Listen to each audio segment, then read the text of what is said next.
E se eu te dissesse que o futuro pode, de algum jeito, mudar o passado?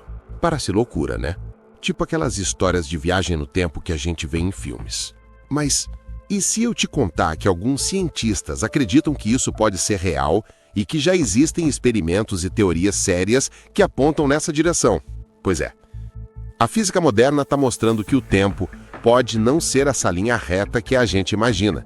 Na verdade, ele pode ser algo muito mais estranho, flexível e conectado do que parece. Desde pequenos, aprendemos que as coisas acontecem em ordem. Primeiro a causa, depois o efeito. Você empurra um copo, ele cai e quebra. Simples. Isso é o que chamamos de causalidade, a regra básica de como o universo funciona. O passado influencia o presente molda o futuro. Fim. Só que, e se essa ordem puder ser invertida? E se em certas situações o futuro tiver um papel no que já aconteceu? É aqui que a ciência começa a desafiar tudo o que a gente achava que sabia sobre o tempo. Para entender isso, vamos dar um pulo no mundo da física quântica, onde as regras são completamente diferentes das que conhecemos.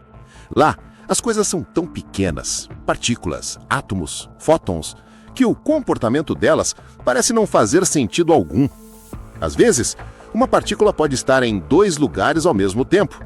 Às vezes parece desaparecer e reaparecer como se o espaço entre os pontos simplesmente não existisse. E o mais louco, o modo como a gente observa essas partículas muda o resultado do que acontece. É como se o universo só decidisse o que é depois que alguém olha. Foi justamente observando esse tipo de comportamento que um físico chamado John Archibald Wheeler teve uma ideia que mudou tudo. Ele criou o famoso experimento da escolha retardada, que é basicamente uma pegadinha com o próprio universo.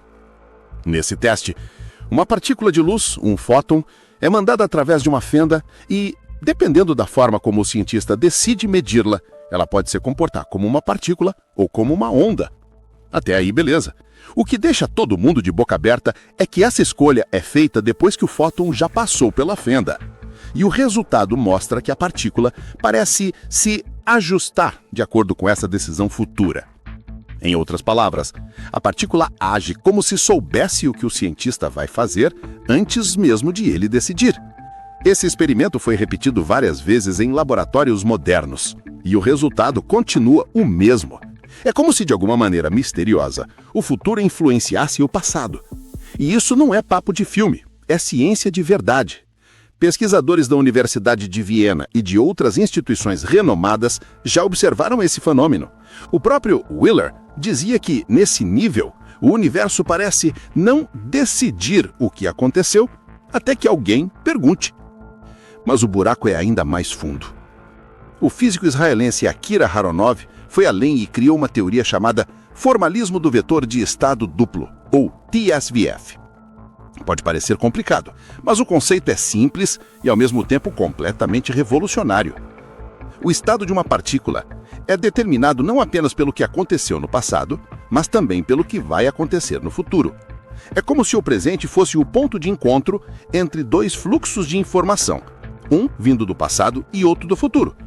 E o resultado que a gente vê seria o equilíbrio entre esses dois lados do tempo.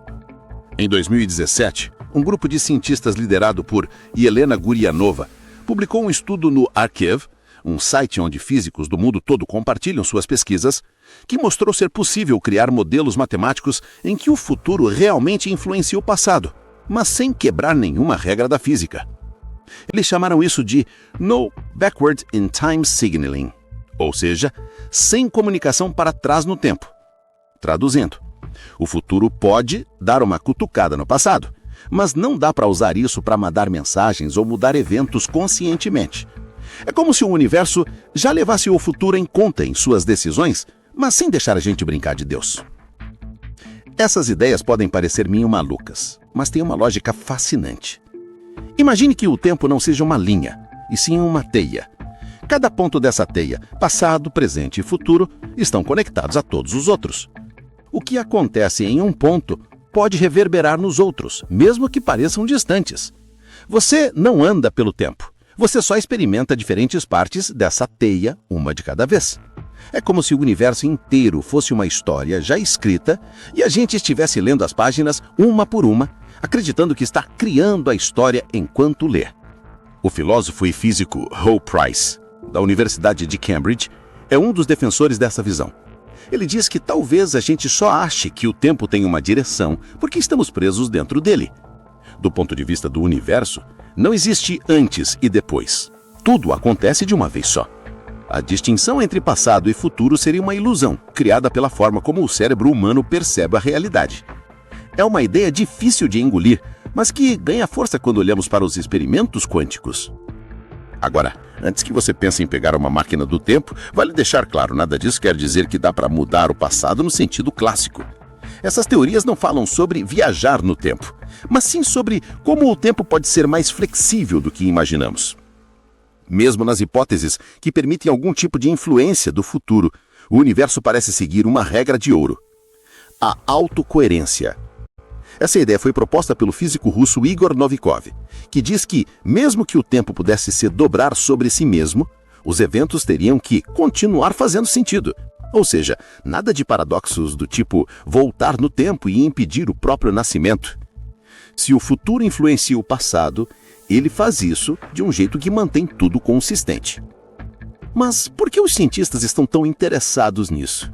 Porque essas teorias podem ajudar a explicar um dos maiores mistérios da física moderna: o entrelaçamento quântico.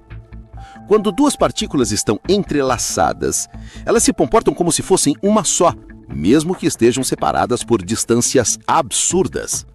Mude algo em uma e a outra reage instantaneamente. Einstein odiava isso. Ele chamava de ação fantasmagórica à distância, porque parecia violar a velocidade da luz, o limite máximo do universo. Só que, se o tempo não for linear, se o futuro puder influenciar o passado, talvez essa ação instantânea nem seja tão misteriosa assim. Talvez o que acontece entre as partículas não dependa de uma comunicação no espaço, mas sim de uma conexão no tempo. Uma ponte que liga eventos passados e futuros de forma invisível. E aí a gente começa a entrar num terreno quase filosófico, porque se o futuro realmente influencia o passado, o que isso diz sobre o livre-arbítrio? As nossas decisões são realmente nossas ou já estão de alguma forma escritas no tecido do tempo?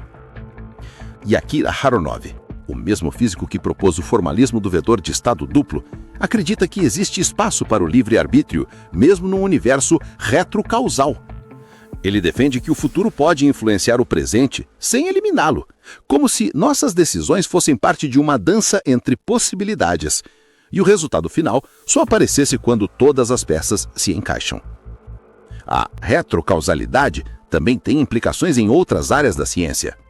Por exemplo, algumas teorias tentam conectar essa ideia com a mecânica da gravitação quântica, que busca unir Einstein e a física quântica em uma só explicação.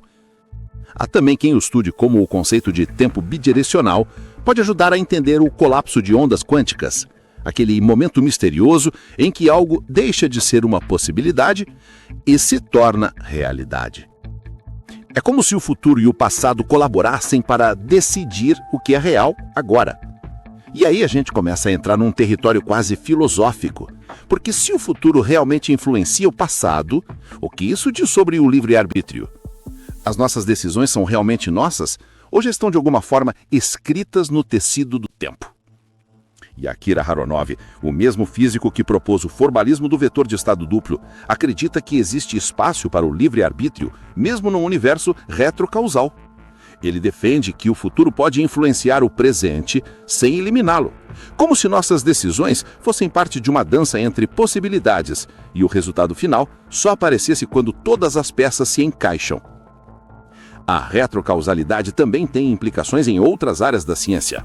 Por exemplo, algumas teorias tentam conectar essa ideia com a mecânica da gravitação quântica, que busca unir Einstein e a física quântica em uma só explicação. Há também quem estude como o conceito de tempo bidirecional pode ajudar a entender o colapso de ondas quânticas, aquele momento misterioso em que algo deixa de ser uma possibilidade e se torna realidade. É como se o futuro e o passado colaborassem para decidir o que é real agora.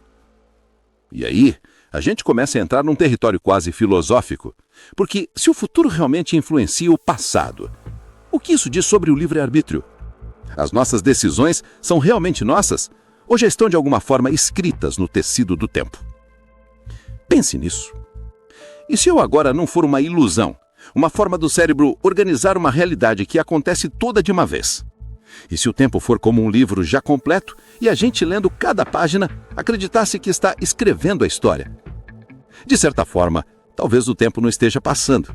Ele só está sendo revelado, pedacinho por pedacinho. E aí, quando você olha para o céu na noite, lembre-se, as estrelas que você vê já morreram há milhares de anos, mas ainda brilham no nosso presente. O passado delas é o nosso agora. E quem garante que o nosso agora não seja o passado de algo que ainda vai acontecer? Talvez o futuro já esteja nos observando, sussurrando respostas que ainda não sabemos ouvir. Porque, no fim das contas, o tempo pode não ser uma linha reta.